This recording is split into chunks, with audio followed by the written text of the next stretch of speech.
కూడా మీరు సమాధానం చెప్పాల్సిన సందర్భం రాలేదా అని నేను అడుగుతున్నా.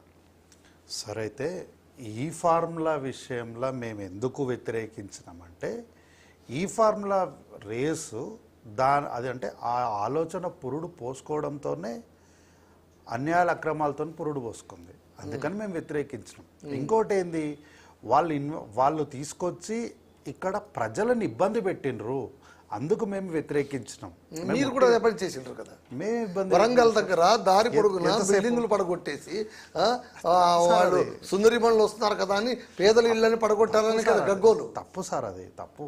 అట్లా అంటే కల్వకుంట్ల తారక రామారావు గారు ఒక ఆయన టీ స్టాల్ తీసేసిరని చెప్పి వాళ్ళ ఇంటికి ఆ విషయాన్ని పెద్ద హల్చల్ చేసి అందరు మీడియా వాళ్ళు మొత్తం కాంగ్రెస్ పార్టీని దోష చూపించి మేమేదో టీఆర్ఎస్ పార్టీ కార్యకర్తల కడుపు కొడుతున్నాం అన్నట్టు వార్తలు చదివినారు. ఓకే, తీరా కట్ చేసి కల్వకుంట్ల తారక రామారావు గారే వారి ఇంటికి వెళ్ళేమన్నారు, నువ్వు రోడ్డు మీద పెట్టుకున్నావు, నువ్వు డబ్బా పెట్టడం వల్ల ట్రాఫిక్ ఇబ్బంది జరుగుతుంది, ఆ మాట అయితే వాస్తవమే కదంటే అవును సార్ వాస్తవమే అని ఆయన్ని ఒప్పుకున్నాడు.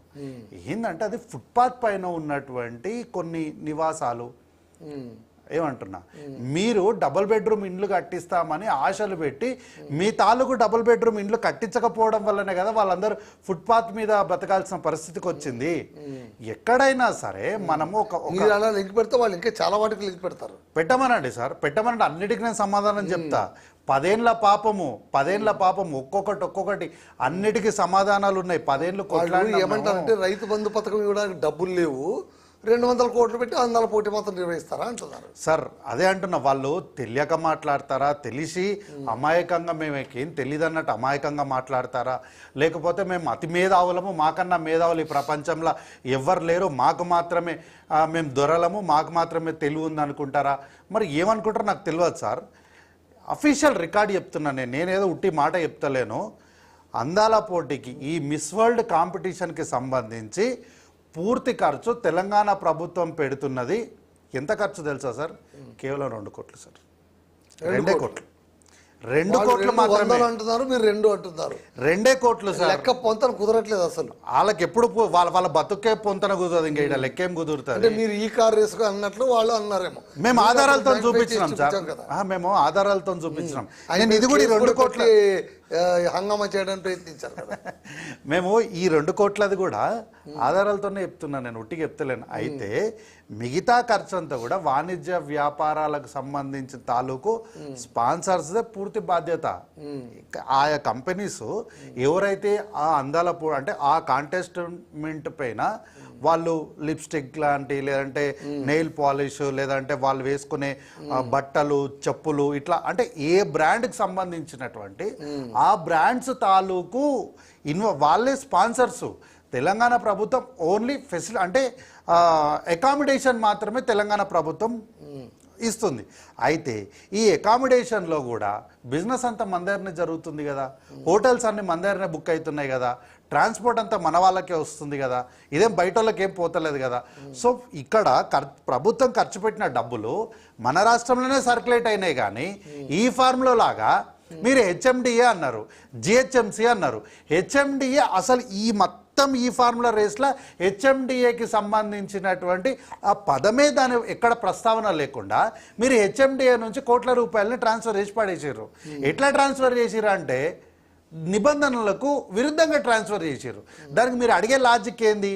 ఇక్కడ డబ్బులు నుంచి అక్కడికి పే చేసినప్పుడు ట్రాన్స్ఫర్ అయినాయా లేదా, బ్యాంక్ ట్రాన్సాక్షన్ వచ్చిందా లేదా అని అడుగుతున్నారు. కానీ మీ ఇష్టానుసారంగా ఇవ్వకూడదు సార్. అట్లా అంటే అట్టెట్లా కుదురుతుంది? మేము తెలంగాణ కొట్లాడినా, మేము తెలంగాణ అభివృద్ధి చేయాలనుకున్నామని మితవాదన చేసి విచారణకు రమ్మంటే పారిపోయిన ఆయన ఈరోజు వచ్చి మాట్లాడుతున్నారు. సార్ మిస్ వరల్డ్ వల్ల కొన్ని లాభాలు చెప్తా సార్. అంటే స్థానికంగా అంటే గ్రౌండ్ లెవెల్, నేను పెద్దగా సార్ ఇంతకుముందు అనలిస్ట్ గారు చెప్పినంత ఉన్నత శిఖరాల గురించి అంత స్థాయిలో నేను చెప్పానని గ్రౌండ్ లెవెల్లో చెప్తాను నేను. ఏంటి తెలుసా సార్? సార్ వ్యాపారం వృద్ధి చెందుతుంది. వ్యాపారం అదే అంటున్నా, అంటే ఉన్నత శిఖరం అంటే అంతే, వ్యాపారము, వాణిజ్యము, ఎట్లా మనకి ఎంత ఆదాయం వస్తుంది, ఇంత లెవెల్కి చెప్పను నేను, చాలా గ్రౌండ్ లెవెల్కి చెప్తా. అంటే సామాన్యమైనటువంటి ప్రజలకు అర్థమయ్యే సరళమైన భాషలో చెప్తా నేను. గచ్చిబౌలి అంటే మన పక్క రాష్ట్రంలో ఉన్న గుంటూరులకు తెలియదు సార్. గచ్చిబౌలి అంటే ఏడుంటుంది గచ్చిబౌలి అని అడుగుతారు. నేను గచ్చిబౌలి ఒకసారి గుంటూరుకు పోయి ఏడుంటారు మీరు అంటే మేము గచ్చిబౌలి ఉంటాం అంటే ఏడుంటుందా గచ్చిబౌలి అని అడిగిన వాళ్ళు నన్ను. మళ్ళీ దానికి మొత్తం హైదరాబాద్ అంత పెద్ద స్టోరీ చెప్పాల్సి వచ్చింది. కానీ ఈరోజు మా గచ్చిబౌలి ప్రపంచ దేశాలందరికీ తెలుసు. ఇప్పుడు మా గచ్చిబౌలి పెద్ద ప్రపంచంలో అందరికీ కూడా ఎయిర్పోర్ట్ ఎట్లయితే ఒక ల్యాండ్ మార్క్ అయిపోయిందో మా గచ్చిబౌలి కూడా అట్లా ఒక ల్యాండ్ మార్క్ అయిపోయింది. ఒక్క 2 రోజులు అందాల పోటీ జరిగితే గచ్చిబౌలి ప్రపంచంలో ఉన్న అందరికీ తెలిసిపోతుంది. తెలుస్తుంది సార్, తెలుస్తుంది. ఎందుకంటే ఈ రోజు వచ్చినటువంటి అనేకమైనటువంటి ఫోటోగ్రాఫర్స్, స్టైలిస్ట్, ఫ్యాషన్ డిజైనర్స్ వీళ్ళందరూ కూడా మా గచ్చిబౌలి ప్రాంతంలో అనేకమైనటువంటి ప్రదేశాల్లో వాళ్ళు వచ్చి ఫోటోగ్రాఫ్స్ తీసుకుంటున్నారు. దాన్ని వాళ్ళు ఒక మెమరీగా పెట్టుకుంటారు. కాబట్టి వాళ్ళు వచ్చింది 2 రోజులే. మెమరీ ఎంతకాలం ఉంటుంది? ఉంటుంది సార్, వాళ్ళ జీవితాంతం ఉంటుంది. అది నేను ఎప్పుడో చిన్న వాళ్ళ వరకే ఉంటుంది అంటే సార్, వాళ్ళేమి మామూలుగా ప్రైవేట్ వ్యక్తులు కాదు కదా. వాళ్ళు ప్రపంచ దేశం అంతా తిరుగుతారు. ప్రపంచ దేశంలో వ్యాపారం చేసుకునేటోళ్ళు వాళ్ళు, అనేక చోట్లకు వెళ్ళే వాళ్ళు. తద్వారా ఏంటంటే మా గచ్చిబౌలి అనే ప్రాంతము ప్రసిద్ధి చెందింది అని చెప్తున్నా.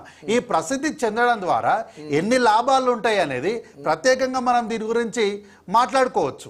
ఎందుకంటే ఒక ఏరియా డెవలప్ అయినప్పుడు ఒక ఏరియా ఎట్లా డెవలప్ అవుతుంది అంటే ఇప్పుడు దానికి ముందు దానికి పేరు తీసుకురావాలి. కాదు షాబిల్ గారు, ఇక్కడ వచ్చిన చిక్కల్లో ఏంటంటే మీరు అందాల పోటీకి సంబంధించి ఇది నిర్వహించడం వల్ల గచ్చిబౌలి ప్రపంచవ్యాప్తం అయిపోయింది, మా హైదరాబాద్ అందాలు పెరిగాయి, అందరి నోట్లో మా హైదరాబాద్ నానిందని ఇంత చక్కగా మీరు చెప్పగలుగుతున్నారు.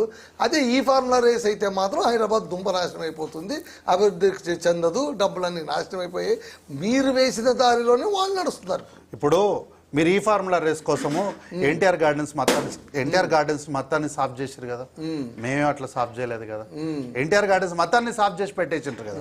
అట్లా ఏంది అంటే మీరు కొన్ని అక్రమాలు చేసారు. మేము చెప్పింది అంతా ఏంటి, ఈ ఫార్ములా రేస్ విషయంలో మీరు అక్రమాలు చేస్తున్నారు, అనవసరమైన వాటిని మీరు ప్రోద్బలంతో ప్రోత్సహిస్తున్నారు. అది మంచి పద్ధతి కాదనే చెప్పినాం. ఆ రోజు ప్రజలే ఇబ్బంది పడి తిరగబడినారు. ఈరోజు ఏదో ఆ ఫుట్పాత్ పైన క్లీన్ చేస్తారు అంటే ఫుట్పాత్ క్లీన్ చేయొద్దా చెప్పండి ఒక మాట. మీరేమో ఫుట్పాత్ క్లీన్ అంటారు, వాళ్ళేమో ఇల్లు పడగొట్టినారు అని అంటున్నారు. ఏం లేదు సార్, ఫుట్పాత్ పైన ఉన్నటువంటి వాటిని క్లీన్ చేసినాము, ఇల్లులు పడగొట్టామని వాళ్ళు ఏ వీడియోలు చూపిస్తున్నారు తెలుసా సార్. హైదరాబాద్ లో హైడ్రా కూలగొట్టిన ఇండ్లను తీసుకొచ్చి ఈరోజు అక్కడ వీడియోలుగా వాళ్ళు చిత్రీకరించే ప్రయత్నం చేస్తున్నారు. అయితే మిస్ వరల్డ్ కార్యక్రమంలో భాగంగా సార్ మా పాలమూరు మళ్ళీ ఫేమస్ అయింది, పిల్లల మర్రి రామప్ప టెంపుల్ ఫేమస్ అయింది, యాదగిరి ఫేమస్ అయింది. ఇట్లా అనేకమైనటువంటి ప్రాంతాలు, తెలంగాణలోని అనేకమైన ప్రాంతాలు ప్రపంచ దేశాలకు పరిచయం అవుతుంది. వీళ్ళ బాధ అంతా ఏంది అంటే, అరే మేము ఉన్నప్పుడు తెలంగాణని మొత్తాన్ని దాచిపెట్టి 1000 స్తంభాల గుడిని పాడుబడేలాగా చేసి రామప్ప టెంపుల్ని మొత్తము దాన్ని ఏమంటారు శిథిలావస్థకు చేర్చి మేమంతా ఇట్లా చేస్తే వీళ్ళేంద్రపై వచ్చి వీళ్ళు దీనికి మంచి రంగులేసి ప్రపంచం అంతా తెలంగాణలో ఇన్ని అందాలు ఉన్నాయని ప్రపంచానికి చూపిస్తున్నారు. ప్రపంచ అందగత్తెల్ని తీసుకొచ్చి తెలంగాణ అందాలని చూపిస్తున్నారు అన్నదే వీళ్ళ బాధ. అయితే మిస్ వరల్డ్ కార్యక్రమం తెలంగాణ రాష్ట్రంలో ఇండియాలో జరగడము కొందరికి అదృష్టం అయితే హైదరాబాద్లో జరగడం మరికొందరికి అదృష్టం. అందులో షేర్లింగంపల్లి మా డివిజన్ సొంతంగా నేను కాంటెస్ట్ చేసిన 106 డివిజన్లో నాకు మరింత గర్వకారణం. ఎందుకంటే నాకు వ్యక్తిగతంగా చాలామంది వాణిజ్య వ్యాపారవేత్తలతో సన్నిహిత సంబంధాలు పరిచయాలు ఏర్పడినాయి. ఇట్లా అంటే నేను నా ఒక్కరి గురించి చెప్తున్నా, అట్లా నాలాగా చాలామందికి అక్కడ పరిచయాలు ఏర్పడడం ద్వారా నాకు తెలిసి నా కళ్ళ ముందే చాలామందికి ఇన్వెస్ట్మెంట్స్ దొరికినాయి. వాళ్ళ ఐడియాస్ ఎక్స్చేంజ్ చేసిరు ఆన్ స్పాట్. అక్కడే వాళ్ళకి అక్కడ స్టే ఉంది కాబట్టి బాగున్నట్టుంది కదా. అవును, మరి అదే కదా. ఇప్పుడు ఏంటంటే మా దగ్గర ఉన్నటువంటి ఉదాహరణకు చెప్తా సార్, స్నేహితులు అంటే నేను బేసికల్గా ఫోటోగ్రాఫర్, నా బై ప్రొఫెషనల్ ఫోటోగ్రాఫర్ అన్న సంగతి తెలుసు కదా. అయితే స్నేహితులుగా ప్రొఫెషనల్గా ఫోటోగ్రాఫర్స్ అయినటువంటి వారికి హైదరాబాద్లో షేర్లింగంపల్లి ఉన్న చాలామంది ఫోటోగ్రాఫర్స్కి మంచి గుర్తింపు వచ్చింది. అందులో నా మిత్రుడైనటువంటి నటరాజ్ అని నా మిత్రుడు సార్, మంచి ఫోటోగ్రాఫర్, చాలా కాలం నుంచి ఒక బ్రేక్ కోసం